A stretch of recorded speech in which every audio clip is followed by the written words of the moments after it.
एक समय में हमारी धरती पे डायनासोरों का राज था। वे चलते थे जहां हम चल रहे हैं, इसी हवा में सांसें ली और इसी धरती पे लड़ाइयाँ लड़ी। इस धरती पे बड़े विचित्र के डायनासोरों ने तकरीबन 14 करोड़ साल तक राज किया। इन डायनासोरों की कई हजार प्रजातियां थी। इनमें कई डायनासोर बहुत ही शांत स्वभाव के थे और कुछ शाकाहारी और मांसाहारी और कुछ तो बहुत ही हिंसक थे। ये उस समय के सबसे सफल जीव थे। लेकिन फिर अचानक ऐसी कौन सी घटना घटी जो इनका नामो निशान मिटा दिया। इसे जानने के लिए हमें करोड़ों साल पीछे जाना होगा, डायनासोर के उन दिनों को करीब से देखना होगा। तो आइए चलते हैं आज से लगभग 6 करोड़ 50 लाख साल पीछे। आज से लगभग 6.5 करोड़ साल पहले धरती पे मौसम साफ था और चारों तरफ सूरज की किरणें और चलती हवाएं, चारों तरफ डायनासोर की गूंजती आवाजें। जब ये डायनासोर की प्रजाति धरती पे बड़े ही आराम से अपना जीवन बिता रही थी, तब इनकी किस्मत 10 करोड़ साल पहले ही लिखी जा चुकी थी। एक दिन एक एस्टेरॉयड का टुकड़ा जो शुक्र ग्रह के अंतरिक्ष से आ रहा था, पृथ्वी से लगभग 20 करोड़ मील दूर मंगल और बृहस्पति के ग्रह के बीच एक घूमते हुए एस्टेरॉयड से आ टकराता है। इस टकराव से उस बड़े एस्टेरॉयड का एक बड़ा टुकड़ा, टकराव के कारण उस टुकड़े की दिशा बदल जाती है और वो टुकड़ा सीधा पृथ्वी की दिशा और मुड़ जाता है। जब ये एस्टेरॉयड पृथ्वी के वातावरण में आता है तो इस एस्टेरॉयड की रफ्तार 70,000 किलोमीटर प्रति घंटा हो जाती है और पृथ्वी के वायुमंडल में घुसते ही घर्षण की वजह से एक भयानक आग के गोले में बदल जाती है। इसकी चमक इतनी अधिक होती है कि धरती से टकराने से पहले हजारों जीव अंधे हो जाते हैं और कुछ ही समय में ये एस्टेरॉयड मैक्सिको की खाड़ी के पास जमीन से आ टकराता है।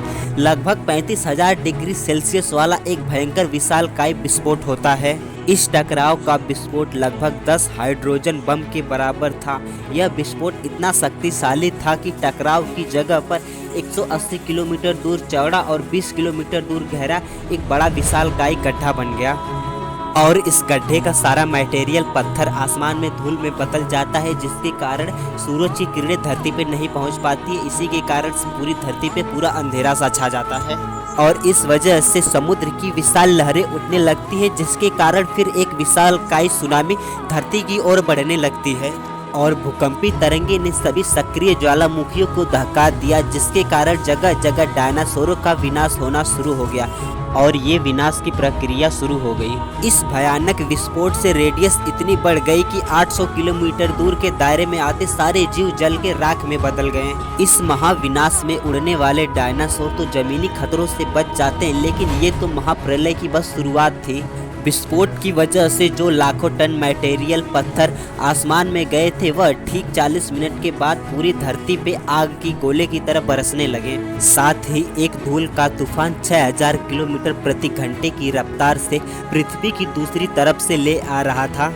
ये धूल के बादल कई किलोमीटर दूर इतने मोटे थे, इसी की वजह से सूरज की किरणें धरती पे नहीं आ पा रही थी और गर्म हवाओं का तापमान 100 डिग्री सेल्सियस से ज़्यादा होने के कारण पौधों की लगभग सारी प्रजातियां जलकर खत्म हो जाती हैं। विस्फोट के 90 मिनट बाद धरती का तापमान 200 डिग्री सेल्सियस तक बढ़ जाता है, जिसकी वजह से जो डायनासोर विस्फोट से कोसों मील दूर थे, ये भी उसकी गर्मी को बर्दाश्त नहीं कर पाए।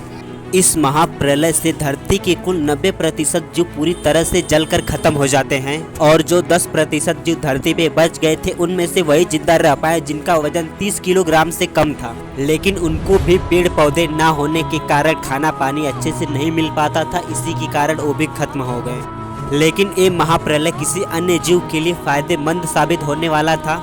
डायनासोर का अंत एक छोटी प्रजाति के लिए एक सुनहरा अवसर ले आया और वो प्रजाति थी मैमल्स की। मैमल्स आखिर क्या थे, कैसे बच गए महाप्रलय से, डायनासोर के बाद इंसान कैसे आए और कहां से आए, ये हम जानेंगे अगले एपिसोड में।